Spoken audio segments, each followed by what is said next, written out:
नमस्कार विद्यार्थियों, बोर्ड परीक्षा 2024 के लिए पर्यावरण अध्ययन का मॉडल पेपर है कक्षा 5 के लिए। तो चलिए बिना टाइम वेस्ट के इस मॉडल पेपर को हल करना हम स्टार्ट करते हैं। तो बच्चों, क्वेश्चन नंबर है फर्स्ट। नीचे दिए गए चित्र को देखकर बताएं कि पत्थर सट्टा के किस भाग में अंकुरण निकला हुआ है। तो ये अंकुरण निकला हुआ है पत्ती में, तो इसमें ऑप्शन नंबर द हमारा राइट हो जाएगा। ठीक है। नेक्स्ट क्वेश्चन है कि दिए गए खाद्य श्रृंखला के चित्र को देखकर बताएं कि बाज का भोजन क्या है। तो बाज का भोजन है सांप। ठीक है ना, बाज का भोजन क्या है, सांप है। तो हमारा ऑप्शन इसमें अराइट हो जाएगा। और सांप का भोजन क्या है, सांप का भोजन मेंढक है, मेंढक का भोजन टिड्डा है और टिड्डे का भोजन है घास फूस। ठीक है। नेक्स्ट क्वेश्चन है, दिए गए चित्र को देखकर नीचे लिखे प्रश्नों के उत्तर दीजिए। तो इसका पहला क्वेश्चन दिया गया है कि दिया गया चित्र किस जीव का है। तो ये जीव कौन सा है, मछली है। ठीक है, कौन सा जीव है, मछली है। ठीक है। और ये कहाँ पाया जाता है, पानी में पाया जाता है। और इसका दूसरा क्वेश्चन है कि तैरने के लिए इसके शरीर पर कौन से अंग पाए जाते हैं। तो तैरने के लिए इसके शरीर पर पंख और पूंछ पाई जाती हैं। ठीक है।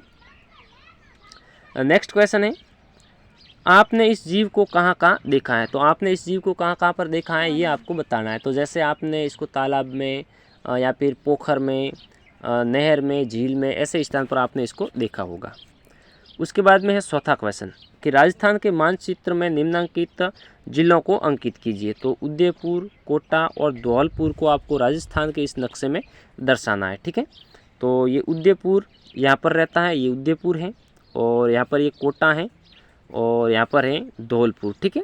और आपको ये भी ध्यान रखना है कि ये जैसलमेर है, ये बाड़मेर है, ये जालोर है और ये पाली है, ये सिरोही है। इस प्रकार से आपको ये ध्यान रखने और भी इसके इम्पोर्टेंट जो भी जिले हैं वो सभी आपको एक बार याद कर लेने हैं।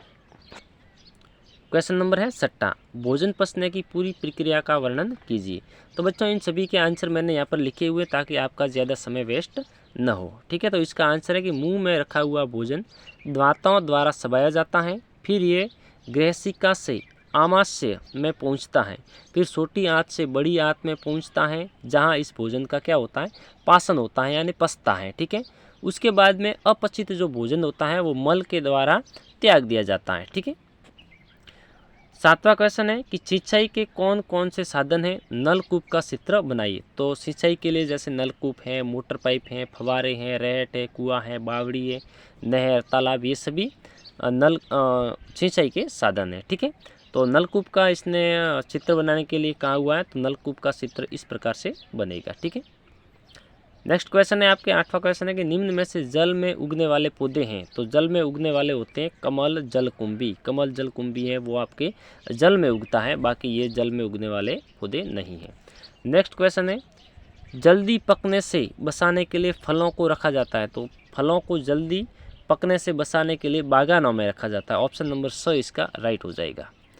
10वां क्वेश्चन है कि पेट्रोल डीजल बचाने के लिए आप क्या क्या कर सकते हैं। तो देखो, कार की बजाय हम बस से यात्रा करेंगे और रेड लाइट पर जहाँ पर वाहन को रोकना पड़ता है, तो ऐसे स्थान पर जहाँ वाहन को रोकना पड़ता है, जैसे रेड लाइट हुई या फिर पेट्रोल भरवाते समय, हम क्या करेंगे, वाहन को बंद करेंगे। ठीक है ना।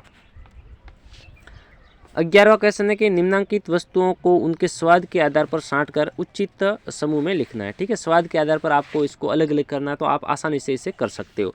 तो यहाँ पर शक्कर, नमक, करेला, नींबू, अंगूर, दूध, दही, बूंदी के लड्डू वगैरह ये कुछ दिए हुए, तो मैंने यहाँ पर इसको अलग किया हुआ है। तो मीठे की बात करें तो जैसे शक्कर हुई, दूध हुआ, ये बूंदी के लड्डू हुए, जलेबी हुई, बर्फ़ी हुई। ठीक है। और खट्टे की बात करें तो नींबू, अंगूर, दही, आंवला हो गया। और कड़वे की बात करें तो जैसे नमक है, करेला है, नीम की पत्ती है, ये कड़वे होते हैं। उसके बाद में है 12वां क्वेश्चन, राजस्थान के किन्हीं 3 प्रमुख संग्रहालयों के नाम लिखिए। तो जैसे मेहरानगढ़ दुर्ग जो जोधपुर में स्थित है, और अल्बर्ट हॉल जो जयपुर में स्थित है, आहार जो संग्रहालय है वो उदयपुर में। इस प्रकार से ये हो जाएंगे। और उसके बाद में है 13वां क्वेश्चन है कि पर्वतारोही कौन होता है, अपने शब्दों में लिखिए। तो बच्चों, जो अपने शौक के लिए जो पर्वतों पर चढ़ते हैं, पर्वतों की यात्रा करते हैं, उसे हम पर्वतारोही कहते हैं। ठीक है। इसमें आपको कुछ ज़्यादा याद करने की ज़रूरत नहीं है। उसके बाद में है दूसरा क्वेश्चन है इस 13वें का कि अपने आसपास के मकानों को देखिए और बताएं कि इन मकानों को बनाने में किस किस सामग्री का उपयोग हुआ है। ये सामग्री आपको कहाँ कहाँ यहाँ कहाँ कहाँ मिलती है।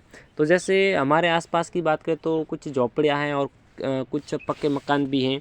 तो झोपड़ियों की बात करें तो ये जंगलों से जो लकड़ियाँ हैं, खीप है वगैरह, ये मिलते हैं। पेड़ों से। और ईंट वगैरह ये बात करें तो ये कुछ भट्टों से मिलते हैं और कुछ मटेरियल जो दुकान होती है वहाँ से मिलती है, ठीक है। तो इस प्रकार से आप इनको लिख सकते हो। और 14वां क्वेश्चन है, नदी नहर के बहते पानी से दुर्गंध क्यों नहीं आती। तो बच्चों आपको पता है कि जो पानी बहता है चलता हुआ पानी सड़ता नहीं है। तो जिस कारण से नदी और नहर का जो पानी होता है वो चलता रहता है, जिस कारण से उससे दुर्गंध नहीं आती। क्यों नहीं आती दुर्गंध, क्योंकि चलता हुआ पानी सड़ता नहीं है। और उसका दूसरा क्वेश्चन है कि पेयजल स्रोतों का पानी साफ रहे इसके लिए हमें क्या करना चाहिए। तो देखो हमें इसमें जो भी पानी जहाँ से हम पानी यूज़ करते हैं और वो पानी हमें साफ चाहिए, तो हम क्या करेंगे कि उसके अंदर कूड़ा कचरा नहीं डालेंगे और मल मूत्र या फिर स्नान भी उसमें नहीं करेंगे और मरे पशुओं को भी उनमें नहीं डालेंगे। जैसे नहरें होती है, नहरों के अंदर लोग काफ़ी मरे हुए पशुओं को कूड़ा कचरा फिर चौस भी अंदर ही जाते हैं, तो जिससे वो क्या होता है पानी गंदा हो जाता है। तो हम लोगों को ऐसा करने से रोकेंगे, ठीक है। नेक्स्ट क्वेश्चन है कि गौ पालन करने वाले व्यक्ति से गायों के रखरखाव एवं उनके खाने पीने तथा उपयोगिता आदि की जानकारी प्राप्त करने के लिए आप कौन कौन से प्रश्न करेंगे। कोई 3 प्रश्न बताइए। तो यदि मान लो कि हम किसी गौशाला में चले जाते तो उनसे क्वेश्चन करेंगे कि आपके पास कितनी गाय हैं, आप इनको कहाँ रखते हैं, आप इनको सारा कैसे खिलाते हैं, इसका दूध कैसे निकालते हैं। इस प्रकार से कोई भी सवाल हम कर सकते हैं। और उसके बाद में है 16 क्वेश्चन के नीचे दिए गए चित्र को देखकर आप बहुमंजिला मकान के बारे में दी जाने वाली सुविधाएं के लिए कौन कौन से प्रश्न पूछेंगे। कोई 4 प्रश्न आपको लिखने हैं। तो हम इसके पहले तो कुछ इसमें क्या फैसिलिटी उनके बारे में पूछेंगे कि इनमें क्या क्या सुविधाएं हैं, क्या ये विकास प्राधिकरण द्वारा अनुमोदित हैं। तो जैसे हम राजस्थान की बात करें तो ये जयपुर विकास प्राधिकरण द्वारा अनुमोदित हैं या नहीं है, इस प्रकार का हम क्वेश्चन करेंगे। और इनमें लिफ्ट की व्यवस्था है या नहीं है, फिर ये मकान है वो हवादार है या नहीं, इस प्रकार से काफ़ी क्वेश्चन होते हैं, तो हम उनसे क्वेश्चन पूछ सकते हैं। 17वां क्वेश्चन है कि दुनिया की सबसे ऊंची चोटी माउंट एवरेस्ट का पता लगाया था। तो माउंट एवरेस्ट का पता किसने लगाया था, सर जॉर्ज एवरेस्ट ने लगाया था, ठीक है। Option number the is the right answer हो जाएगा। उसके बाद में 18वां क्वेश्चन है जो सड़क सुरक्षा से संबंधित रहेगा कि सड़क सुरक्षा के जो चिन्ह आप सड़क के किनारे देखते हैं उनमें से किन्हीं 3 चित्रों को आपको बनाना है और उसका अर्थ क्या होता है वो भी आपको लिखना है। तो जैसे मैंने ये पहला चित्र बनाया है तो हॉर्न बनाया है और उसके ऊपर मैंने क्रॉस लगाया, इसका मतलब है कि हॉर्न निषेध, ठीक है।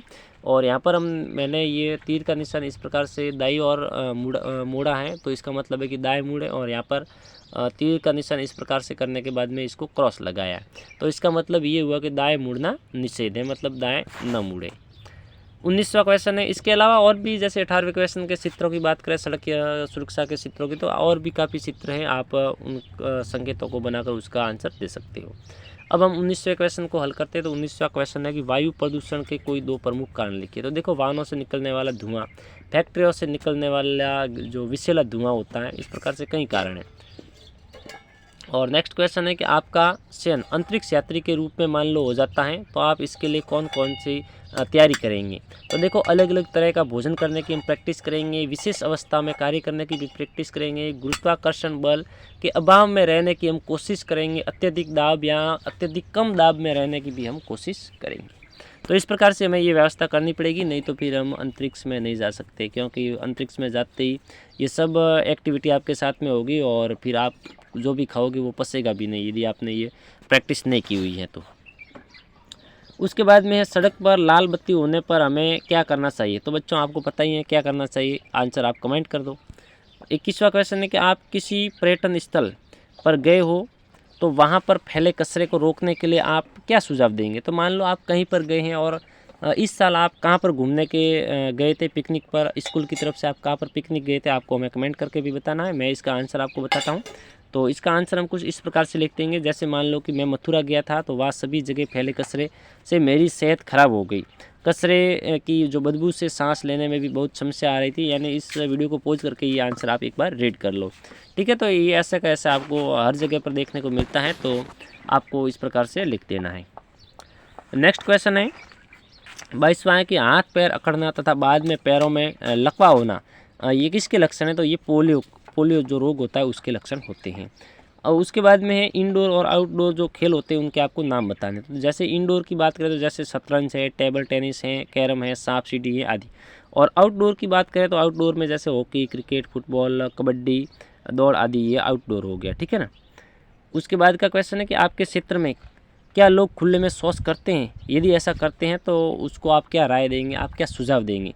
तो हाँ, हमारे जो यहाँ पर जगह हैं जहाँ पर लोग खुले में शौच जाते हैं, तो हम क्या करेंगे, उनको इन खुले में शौच जाने से होने वाली बीमारियों के बारे में उनको जानकारी देंगे और उनको खुले में शौच जाने से मना करेंगे। ठीक है, तो आशा करते हैं बच्चों ये वीडियो आपको अच्छा लगा होगा, और वीडियो अच्छा लगा है तो चैनल को सब्सक्राइब करें और बेल आइकन को प्रेस करना ना भूलें।